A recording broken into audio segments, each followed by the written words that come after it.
Bel.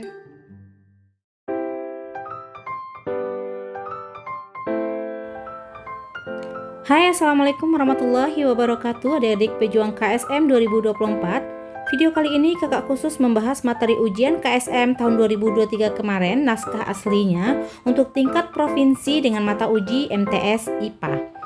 Baik adik-adik, sebelum kita bahas ke pembahasannya, silahkan klik tombol subscribe, bunyikan tanda lonceng, like, dan share ke teman-teman adik-adik semuanya video-video yang sudah pernah kakak upload untuk bisa di-share kepada teman-temannya agar terus mendukung channel YouTube Neni Damai.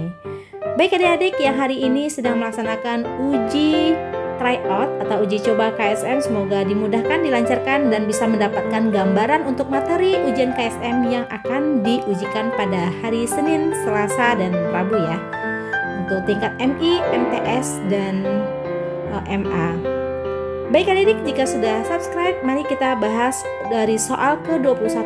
Karena untuk bagian soal fisika 1-20, karena tidak sempat lagi untuk membahasnya, adik-adik bisa lihat di channel YouTube yang sudah membahas di bagian fisikanya. Untuk khusus video ini akan membahas dari soal nomor 21 sampai 40 untuk bagian yang biologinya. Mari kita langsung bahas ke soal 21. Jumlah genotip gamet yang dihasilkan oleh tanaman dengan genotip A besar, B besar, B kecil, C kecil, D besar, D kecil, E besar, E kecil sama dengan nama Allah dalam urutan Asmaul Husna, yaitu. Nah, baik adik-adik, jika ada genotip yang seperti ini, jika genotipnya seperti ini, cara menentukan gamet. Nah, gamet, jumlah gamet dalam kurung jumlahnya bisa kita gunakan rumus 2 pangkat N dengan syarat N itu alel yang heterozigot, jumlah alel yang heterozigot. Yang dikatakan heterozigot ada hetero, ada homo. Ini heterozigot atau alel zigotnya itu yang berbeda. Misal contohnya kita gunakan simbol ya, harus ada satu huruf besar, harus ada satu huruf kecil, atau X besar, X kecil, atau Y besar, Y kecil, dan seterusnya. Untuk simbol ya, bukan harus A, bukan harus X, bukan harus Y, tetapi simbolnya harus menggunakan satu huruf kapital, satu huruf kecil. Kalau yang zigotnya homo atau sama, atau alelnya itu sama, berarti dia bisa duanya huruf besar atau keduanya huruf kecil. Nah, di sini berapa yang jumlahnya yang heterozigot? Mari kita cek. A besar berarti dia homozigot karena dia sama. B besar, B kecil berarti satu huruf besar, satu huruf kecil. Berarti ini adalah satu heterozigot yang kita temukan. Berapa jumlahnya di dalam rangkaian genotip ini kita cari. Kemudian C kecil berarti ini homozigot karena dia sama-sama kecil keduanya. Kalau ini D besar, D kecil berarti satunya huruf besar, satunya huruf kecil. Berarti ada dua kita temukan. Yang ketiga, apakah A besar, E kecil juga heterozigot karena satunya huruf besar, satunya huruf kecil. Berarti ada 3. Berarti jumlah gametnya ada 3, kita masukkan ke dalam rumus 2 pangkat 3 berarti sama dengan 8. Berarti urutan ke-8 dari Asmaul Husna kita cek. Yang pertama Ar-Rahman, kedua Ar-Rahim, 3 Al-Malik, 4 Al-Qudus, 5 As-Salam, 6 Al-Mu'min, ke-7 Al-Muhaimin, yang ke-8 Al-Aziz. Berarti ketemu dong 8 dengan ke-8, berarti jawabannya adalah Al-Aziz. Kita lanjut ke soal nomor 22. Perhatikan gambar proses cloning domba berikut ini. Kita perhatikan, ini ada domba yang kepalanya hitam, kakinya coklat, diambil sel telurnya tetapi dibuang nukleusnya. Kemudian kita satukan dengan sel menyatukan sel dengan telur tanpa inti tadi dengan bantuan listrik. Ibaratnya kita ambil bagian sel dari domba yang lain, sel tubuhnya ya, sel tubuhnya, lalu kita masukkan ke sel telur yang sudah nggak ada inti selnya tadi. berarti dia akan menyatu seperti ini. Kemudian lama-kelamaan dia akan menjadi embrio. Nah, sementara kita pinjam si domba Z ini untuk menanamkan embrio pada domba ketiganya ini. Kita pinjam dia untuk penanaman embrio tadi. Nah, berdasarkan gambar di atas, manakah berikut ini yang merupakan domba Z? Bukan, maksudnya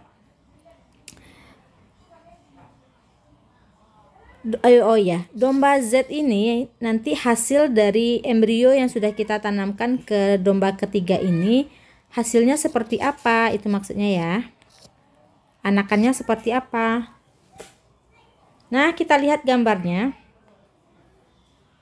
Ini mirip, kita lihat gambarnya. Ini berarti mirip si ini, yang pemilik sel tubuh tadi ya. Yang ini domba yang ketiga.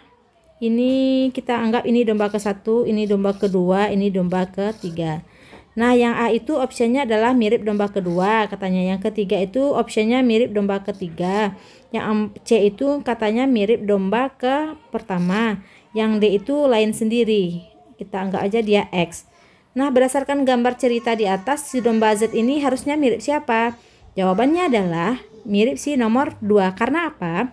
Karena sel tubuh yang dimasukkan ke dalam sel yang tanpa nukleus tadi, berarti ketika menjadi embrio sebenarnya adalah sel tubuh ini yang telah berkembang menjadi embrio. Karena apa? Karena si nomor 1 ini dia cuman meminjamkan sel telur yang tanpa nukleus. Kalau nukleus dibuang berarti DNA-nya udah nggak ada lagi. DNA-nya udah nggak ada lagi. Satu-satunya DNA yang ada itu punya si domba nomor 2. Berarti DNA ini masuk ke dalam sel yang kosong tadi. Itulah yang nanti akan menjadi zigot, kemudian embrio menjadi domba Z seutuhnya. Yang ketiga ini nggak menyumbang DNA sama sekali, dia sebagai tempat meminjam rahimnya aja untuk embrio bisa berkembang. Jadi jawabannya adalah yang A. Soal nomor 23. Dalam hadis dari Anas bin Malik radhiyallahu anhu yang diriwayatkan oleh Abdul Razak dalam kitabnya, Rasulullah bersabda agar tidak membunuh hewan ini katanya. Karena suaranya adalah tasbih, takdis, dan takbir. Saat menjelang musim kawin, kata kuncinya musim kawin, individu jantan hewan ini akan bernyanyi dengan pola suara tertentu sehingga menarik lawan jenisnya dari spesies yang sama. Hewan yang dimaksud berdasarkan informasi di atas adalah jawabannya adalah katak. Karena di dalam hadis dia menyebutkan bahwa suara katak itu adalah suaranya tasbih, takdis, dan takbir. Itu dia riwayat hadis dari Anas bin Malik radhiyallahu anhu. Lanjut soal nomor 24. Lingkaran tahun merupakan lingkaran pertumbuhan yang ada pada batang pohon. Setiap tahunnya lingkaran tahun ini akan berkembang dan membentuk lingkaran-lingkaran baru. Dengan mengamati lingkaran tahun, usia pohon dapat diprediksi. Lingkaran tahun pada batang pohon dapat dilihat pada gambar berikut ini. Oke, bisa kita lihat ya. Lingkaran tahunnya berdasarkan informasi gambar di atas, usia pohon ini sama dengan jumlah ayat pada surat apa? Kita lihat di sini. Ini 1, ini 2, lingkaran tahun ketiga, ini lingkaran tahun ketiga, ini ke-4, ini ke-5, ini ke-6, ini ke-7, ini ke-8, ini ke-9. Berarti jawabannya 9 tahun umur si pohon. Mana jawabannya yang tepat? Yaitu surat Al-Humazah yang jumlahnya ada 9 ayat. Itu dia jawabannya.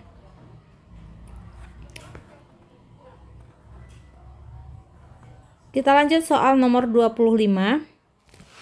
Perhatikan surat Al-Hijr ayat 22 berikut ini.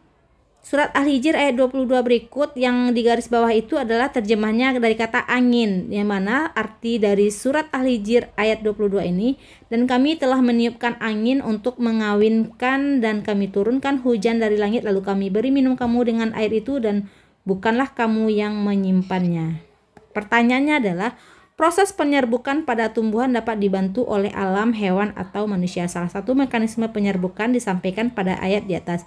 Ciri-ciri bunga yang proses penyerbukannya seperti yang disampaikan oleh ayat di atas adalah, kalau dia penyerbukannya dibantu angin, ciri-ciri bunga yang dibantu penyerbukannya oleh angin itu yang mana? A. Mahkotanya kecil, warnanya tidak mencolok, serbuk sari ringan. Yang penting adalah serbuk sarinya ringan supaya bisa dia diterbangkan oleh angin. Makanya jawabannya adalah A. Kalau yang B, memiliki nektar, ini enggak nih dibantu oleh serangga, bisa jadi kupu-kupu. Kalau C, memiliki aroma harum, memiliki kelenjar madu, ini juga kupu-kupu. Yang D, memiliki mahkota yang kupu-kupu atau lebah ya. Kalau yang D, memiliki mahkota yang besar dan warna yang mencolok berwarna-warni, ini juga biasanya oleh serangga. Kemudian 26. Beberapa gerak tumbuhan dihasilkan sebagai respon terhadap sejumlah rangsangan dari dalam atau dari lingkungannya. Contohnya seperti yang ditunjukkan pada gambar berikut. Kita lihat ya. Di sini lamtoro itu, ini adalah gambar tumbuhan atau tanaman pohon lamtoro. Ini kacang lamtoronya itu ketika ini kenapa dia menjadi keriput, kisut atau kekeringan atau buahnya menjadi kering gitu dan daun-daunnya jadi menutup. Nah, pernyataan berikut yang tepat terkait peristiwa dalam gambar di atas adalah, kejadian pada lamtoro ini yaitu gerak pada tumbuhan lamtoro disebut gerak nasti atau niktinasi. Gerak tumbuhan yang dipengaruhi rangsangan dari lingkungan, arah geraknya yang tidak ditentukan dari arah sumber rangsangan. Contohnya cahaya atau gelap. Jadi lamtoro ini adalah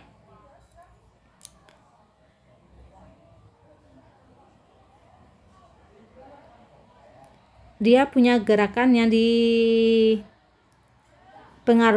dipengaruhi oleh gelap.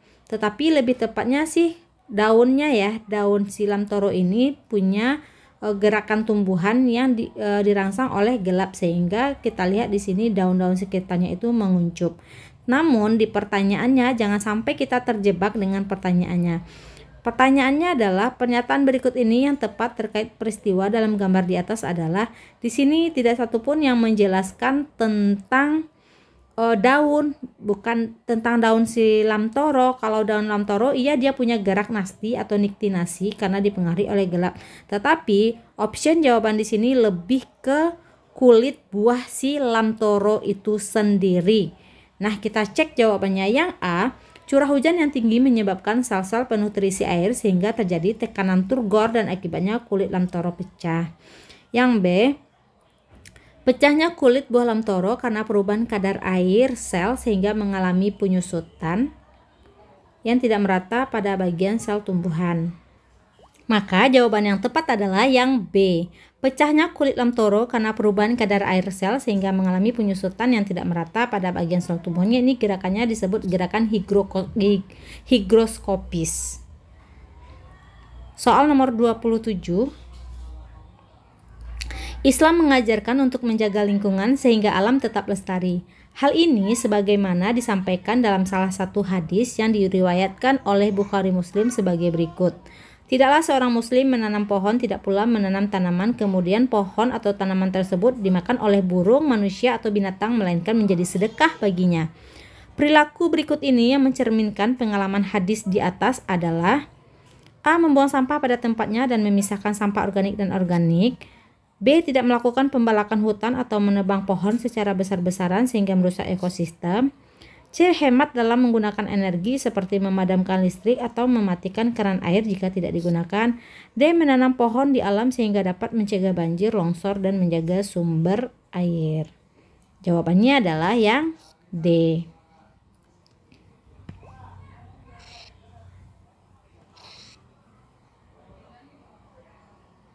Kita lanjut ke soal nomor 28. Mitokondria merupakan organel sel tempat terjadi respirasi seluler. Jumlah mitokondria dalam sel berbeda-beda seperti pada diagram batang berikut ini. Manakah kesimpulan yang benar berikut ini terkait gambar di atas? Oke, gambar di atas ini sel kulit, kemudian sel otot, sel sperma. Organel sel jumlahnya paling banyak ada di sel sperma, yang kedua di sel otot, yang ketiga di sel kulit. Kesimpulan yang benar terkait gambar ini adalah satu, sel sperma merupakan sel yang paling banyak membutuhkan glukosa untuk melaksanakan fungsinya. Oke, glukosa dibutuhkan untuk respirasi sel. Kalau udah ada pemanfaatan glukosa dalam respirasi sel untuk memecah glukosa untuk menghasilkan ATP atau energi, itu kan nanti pada akhirnya masuk ke dalam diproses di mitokondria. Jadi nomor 1 itu jawabannya adalah benar. Sel sperma itu paling banyak jumlah mitokondrianya. Nomor 2, jumlah mitokondria dipengaruhi oleh aktivitas sel tempat mitokondria tersebut. Benar, karena misalnya contoh di sel sperma. Di bagian sperma seperti ini yang ada ekornya, itu di ekornya itu paling banyak jumlah mitokondria, karena sesuai dengan fungsinya apa? Untuk menggerakkan sel sperma itu bisa bergerak menembus ke dalam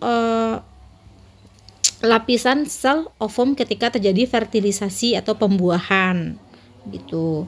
Kemudian yang ketiga, sel kulit membutuhkan energi yang lebih tinggi. Enggak, di kulit itu enggak perlu banyak mitokondria karena juga enggak perlu membutuhkan energi yang lebih tinggi. Yang membutuhkan energi paling tinggi itu biasanya jumlah mitokondria yang banyak di suatu sel itu biasanya dipengaruhi oleh aktivitas si sel itu sendiri, karena dia harus membutuhkan banyak energi. Maka jawaban yang benar adalah 1 dan 2. Kita lihat soal ke-29. Perhatikan ayat Al-Quran surat Ar-Rum 41. Ingat ya adik-adik ya, surat Ar-Rum 41 itu langganan pertanyaan tentang surat-surat. Jadi surat Ar-Rum 41 ini selalu atau tidak pernah absen ditanyakan di dalam soal KSM. Yang mana arti dari surat Ar-Rum ayat 41, telah tampak kerusakan di darat dan di laut yang disebabkan oleh perbuatan tangan manusia. Artinya adalah kerusakan di darat, di laut. Berarti ini kerusakannya di suatu habitat ya, yang disebabkan oleh perbuatan manusia itu sendiri. Nah, pertanyaannya, manakah kerusakan lingkungan berikut ini yang sesuai dengan makna yang ditunjuk oleh kalimat yang digarisbawahi pada ayat di atas? Kita lihat, 1, laju deforestasi mencapai 1,8 juta hektar per tahun. Deforestasi ini artinya penggundulan hutan. Berarti ini adalah salah satu bentuk kerusakan yang ada di darat yang diakibatkan oleh aktivitas perbuatan manusia. Yang kedua, 30% dari 2,5 juta hektar terumbu karang di Indonesia mengalami kerusakan. Ini juga. Yang ketiga, ratusan hewan dan tumbuhan yang terancam punah menurut catatan IUCN. Sebanyak 76 spesies hewan Indonesia dan 127 tumbuhan berada dalam status keterancaman tertinggi, yaitu critical endanger, kritis. Berarti ini apa? Akibat perburuan, akibat kerusakan yang diperbuat oleh manusia itu, makanya sumber daya alam baik flora maupun fauna yang ada di Indonesia akan mengalami terancam kepunahan.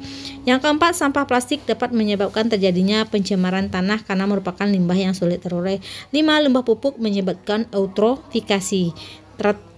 Yang menjelaskan tentang kerusakan di darat dan di laut yang disebabkan perbuatan manusia itu adalah 1, 2, dan 3. Kita lihat soal ke-30. Usia yang bertambah dapat mempengaruhi berbagai sistem organ termasuk pada sistem rangka. Perhatikan grafik hubungan massa tulang dengan penambahan usia berikut ini. Yang titik-titik itu adalah untuk pria, yang garis dia jelas itu adalah wanita. Kita lihat puncak massa tulangnya pada saat menopause, kemudian massa tulangnya yang rendah, ini osteoporosis, ini faktor gaya hidup yang tidak optimal. Berikut ini beberapa informasi berdasarkan grafik di atas. 1, gaya hidup yang tidak optimal saat muda akan mempengaruhi massa dan kesehatan tulang di usia tua. Ini sebenarnya juga bisa terlihat ya, bahwa pada faktor gaya hidup yang optimal juga akan menyebabkan nantinya pada akhirnya adalah osteoporosis pada saat usia 40 sampai 60 tahun. Kita keep aja terlebih dahulu. Yang kedua, penurunan massa tulang pada pria lebih tinggi kecepatannya dibandingkan wanita pada kisaran usia 50 tahun ke atas. Kita lihat dari usia 50 ke tahun. Yang mana yang lebih cepat? Yang wanita yang lebih cepat, bukan yang pria. Maka ini jawabannya salah. Kita lihat yang ketiga. Seiring dengan pertambahan usia, penurunan massa tulang pada pria sama besarnya dengan wanita. Sebenarnya hampir mirip, hampir sama besar penurunan massa tulangnya. Kita cek yang nomor 4. Puncak massa tulang pada pria dan wanita terjadi pada kisaran waktu yang sama. Terlihatnya sih iya 20 sampai di rentang usia 20 sampai 30 puncak massa tulang. Kita lihat jawaban yang benar ya.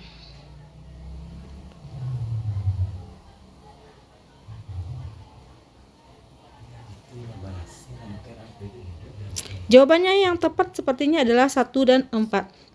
Karena yang ketiga, seiring dengan pertambahan usia, penurunan massa tulang pada pria sama besarnya. Ini tidak sama karena di sini terjadi penurunan yang lebih cepat daripada si wanita. Maka jawaban yang tepat adalah 1 dan 4. Oke, lanjut ke soal 31. Perhatikan ayat Al-Quran surat Al-Baqarah berikut ini. Manakah gambar di bawah ini yang menunjukkan kata yang digaris bawahi pada ayat di atas secara berurutan? Ayat tersebut adalah surat Al-Baqarah ayat 61, yang mana di sini dijelaskan ingatlah ketika kamu berkata, wahai Musa, kami tidak tahan hanya makan dengan satu macam makanan, maka mohonkanlah kepada Tuhanmu untuk kami agar Dia memberi kami apa yang ditumbuhkan bumi seperti sayur mayur, mentimun, bawang putih dan bawang merah. Berarti bawang putih dulu, bawang merah. Maka jawabannya yang adalah manakah gambar di bawah ini menunjukkan kata yang digarisbawahi pada ayat secara berurutan? Maka bawang putih dan bawang merah. Jawabannya adalah C. Lanjut ke soal 32. Efek rumah kaca merupakan proses pemanasan permukaan suatu benda langit, terutama planet atau satelit, yang disebabkan oleh komposisi dan keadaan atmosfernya. Efek rumah kaca dapat terjadi secara alami atau disebabkan oleh aktivitas manusia melalui diproduksinya gas-gas rumah kaca. Perhatikan gambar yang merupakan persentasi gas-gas rumah kaca di atmosfer bumi berikut ini. Pernyataan yang manakah yang benar berikut ini terkait informasi pada gambar? Ini adalah keadaan pada saat 1880 sampai 1980. Ini lanjutannya 1980 sampai 2000. Kita lihat di sini nanti. 1. Penggunaan alat-alat yang menggunakan CFCS meningkat selama tahun 80 sampai 2000 dibandingkan tahun sebelumnya. Kita lihat CFC di sini 8%, di sini sudah meningkat jadi 14%. Berarti nomor 1 ini jawabannya benar. Yang kedua, semua gas rumah kaca atau GRK yang terdapat dalam gambar mengalami peningkatan persentasi dalam memberikan kontribusi terhadap pemanasan global dari periode 80 ke periode 80 sampai 2000. Pada kenyataannya tidak semua, karena dilihat CO2 pada tahun 1880 itu 66%, sementara pada tahun 2000-an 1980 sampai 2000-an itu menurun menjadi 50%. Maka jawaban yang kedua adalah salah. Nah, teman-teman, kalau nomor 1 benar, nomor 2 salah, kita coret semua option yang ada nomor 2-nya. Itu strategi menjawab soal ya, salah satunya. Berarti option jawaban kita cuman tinggal C, 1 dan 3. Otomatis jawabannya langsung adalah 1 dan 3. Gitu caranya untuk menghemat waktu, kita gunakan sistem eliminasi.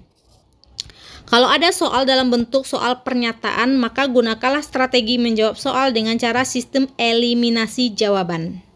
Oke, tipsnya ya. Kita lanjut ke soal nomor 33. Perhatikan gambar kaki hewan mamalia berikut ini.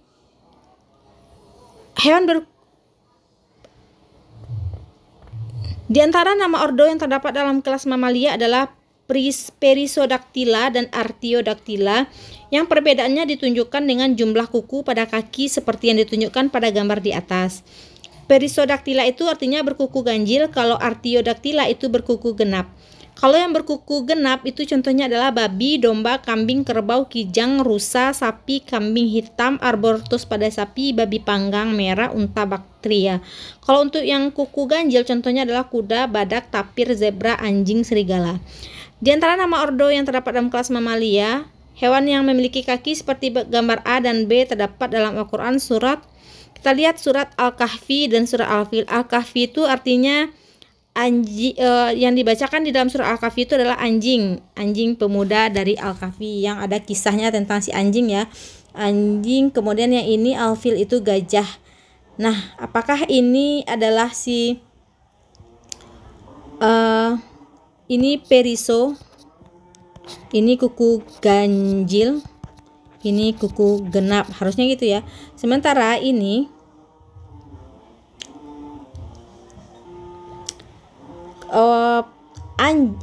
serigala atau anjing ini adalah ganjil. Sementara ini juga ganjil. Al-adiyat ini kuda. Kuda di sini adalah yang berkuku ganjil. Al-adiyat artinya kuda yang berlari kencang, ini kakinya ganjil. Al-ghasyiyah itu unta. Unta di sini adalah berkuku genap. Ada unta yang dijelaskan dalam surah Al-Ghasyiyah. Sementara Al-Fil itu adalah ganjil. Sementara di surat Yusuf dijelaskan tentang hewan serigala. Serigala itu juga berkuku ganjil. Al-Ghasyiyah itu berkuku genap. Al-Maidah sapi betina itu adalah berkuku genap. Maka jawaban yang tepat adalah ganjil genap, yaitu yang B. Kita lanjut ke soal nomor 34. Perhatikan gambar struktur jantung berikut, yang mana P ini adalah atrium kiri, kemudian yang Q itu atrium kanan, kemudian yang S itu ventrikel kiri, yang R itu adalah ventrikel kanan. Atau salah satu organ yang menyusun sistem peredaran darah adalah jantung. Jantung berperan dalam memompa darah. Struktur jantung terdiri dari beberapa komponen seperti pada gambar. Pernyataan berikut yang benar tentang jantung adalah: bagian yang ditunjukkan huruf P itu namanya atrium kiri. Ini adalah darah, menerima darah dari paru-paru. Jantung, bagian jantung atrium kiri itu menerima darah langsung dari paru-paru. Nomor 1 katanya adalah bagian yang ditunjuk oleh P berfungsi menerima darah dari seluruh tubuh. Ini salah.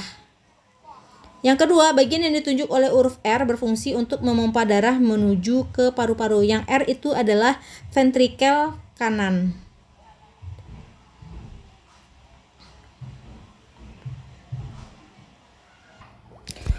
Oke, yang kedua ini bagian yang ditunjuk oleh R berfungsi untuk memompa darah menuju paru-paru. Yang R kita lihat ventrikel kanan ini benar. R ini berfungsi memompa darah menuju paru-paru karena darah yang dari si R itu dia kaya akan karbon dioksida yang diterimanya dari si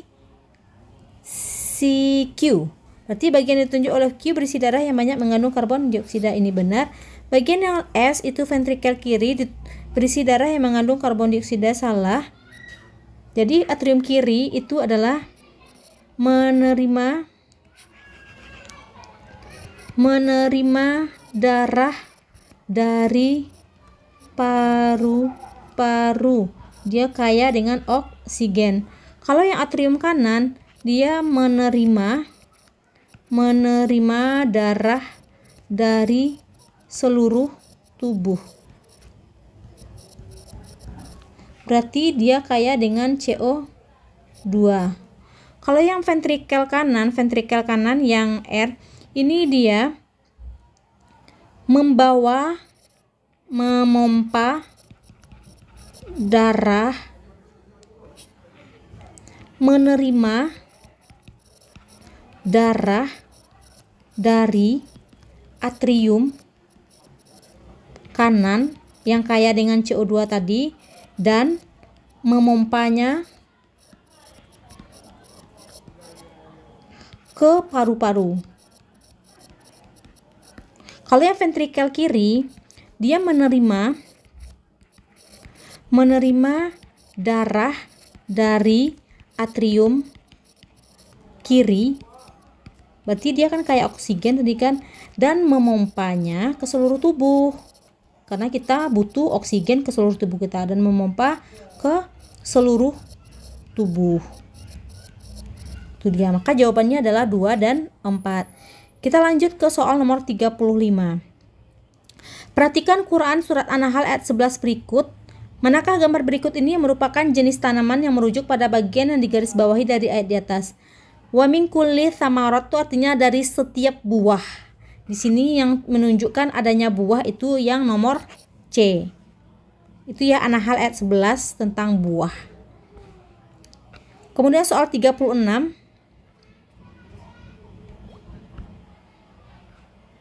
Dalam satu hadis yang diriwayatkan oleh Bukhari dan Muslim bahwa Rasulullah Shallallahu Alaihi Wasallam melarang seseorang yang memakan suatu tanaman tertentu untuk mendekati masjid karena sesungguhnya malaikat terganggu dengan bau tersebut. Sebagaimana manusia, senyawa yang menyebabkan bau tersebut sebenarnya baik buat kesehatan seperti berperan sebagai antibiotik serta antidiabetik di dalam tubuh manusia. Berdasarkan informasi di atas, senyawa yang menyebabkan bau itu adalah, kita bahas dulu hadis tersebut. Dari Jabir bin Abdullah radhiyallahu anhu bahwa Rasulullah Shallallahu Alaihi Wasallam bersabda, siapa yang makan bawang putih atau bawang merah, maka hendaklah ia menjauhi kami atau menjauhi masjid kami dan hendaklah ia duduk di rumahnya. Karena di dalam bawang putih atau bawang merah itu ada senyawa alicin namanya yang menyebabkan bawang itu aromanya khas. Itu dia. Maka jawabannya adalah alicin. Kalau sulfur itu sulfur. Kalau asam jengkolat itu dari jengkol, kemudian amoniak itu dari urea. Amoniak bisa dari pipis. Kemudian 37. Dalam bentuk bahasa Arab, yang pertanyaannya adalah bagian yang membawa air dan nutrisi dari akar ke bagian tubuh diidentifikasi sebagai ada xilem, ada phloem. Phloem membawa air dari akar ke daun. Kalau phloem membawa hasil fotosintesis. Fotosintesis kan terjadi di mana? Dari daun ke seluruh tubuh, seluruh bagian. Xilem dan phloem itu disebut sebagai berkas pembuluh pengangkut, atau kita kenalnya pembuluh pengangkut. Nah, manakah yang berfungsi membawa nutrisi dari akar ke bagian tubuh lainnya? Itu adalah yang Q, yaitu si xilem. Sementara yang bagian pinggir dari xilem itu namanya phloem. Fungsinya ini. Kemudian ini ujung akar, kemudian ini bagian korteks yang biasanya tempat menyimpan cadangan makanan. Contohnya pada umbi akar, contohnya wortel. Itu di mana disimpan cadangan makanannya itu di bagian korteks. Maka untuk membawa nutrisi dari akar itu adalah fungsinya si xilem, yaitu Q. Kemudian 38. Please observe the following picture, artinya perhatikan gambar di bawah. Which of the specimen shown above the mostly closely related to specimen nomor 2 katanya. Mana sih yang related dengan spesimen nomor 2? Ini arachnida, kemudian ini juga kelompok, semua ini kelompok filum, arthropoda, kelompok hewan berbuku-buku, berruas-ruas, tubuhnya ada ruas-ruasnya kayak gini, ruas. Nah, manakah yang sama nih sekelompok dia nih dengan spesies nomor 2, spesimen nomor 2? Berarti kan nomor 5. Karena ini kelompok krustasea, ini insekta, kemudian ini kayaknya juga insekta. Jadi yang arachnida itu nomor 5. Kayak laba-laba gitu kan. Kayak kalajengking, kayak kumbang. Oke, 39. Gunakan diagram yang mempresentasikan bagian dari siklus karbon berikut ini untuk menjawab pertanyaan di bawah. Angka yang menunjukkan proses peristiwa fotosintesis adalah nomor 5. Karbon dioksida diikat oleh tumbuhan, terjadi peristiwa yang namanya fotosintesis. Dan angka yang menunjukkan proses konversi karbon dari bentuk organik menjadi bentuk anorganik adalah 1 dan 2. Yang mana sih? Ini 1, kemudian yang 2. Materi yang membusuk di tanah, misalnya hewan, tumbuhan membusuk, berarti kan karbonnya diambil dari hewan-hewan organik. Kemudian dia menjadi bentuk anorganik, bisa dilepaskan ke udara menjadi nomor 2, atau dia menjadi bahan bakar fosil baru dia dilepas ke udara. Maka nomor 1 dan 2 itu adalah bentuk peralihan atau konversi dari karbon dari hewan atau tumbuhan yang berubah menjadi bentuk anorganik. Maka jawabannya adalah Fotosintesis 5, 1 dan 2 itu adalah konversi karbon bentuk organik menjadi anorganik, menjadi udara, bebas di udara. Kemudian soal terakhir karena gambarnya tidak jelas maka tidak bisa dijawab. Oke adik-adik, itu dia pembahasan 20 soal provinsi tahun kemarin untuk tingkat MTS IPA. Jika adik-adik ada pertanyaan silakan tanyakan di kolom komentar terkait dengan persiapan KSM tahun 2024 ini. Oke, bye-bye. Jangan lupa untuk selalu dukung channel YouTube Neni Damai. Boleh memberikan super thank-nya kepada YouTube channel Neni Damai dengan cara yang seperti di bawah ini. Jangan lupa untuk klik tombol subscribe, share ke teman-teman, dan like serta berikan komentarnya di kolom komentar. Sukses untuk kalian semua untuk persiapan ujian tanggal 1 Juli 2024. Semoga kalian semua sukses mewakili daerah kalian masing-masing dalam tingkat provinsi sampai ke nasional. Bye-bye. Assalamualaikum warahmatullahi wabarakatuh.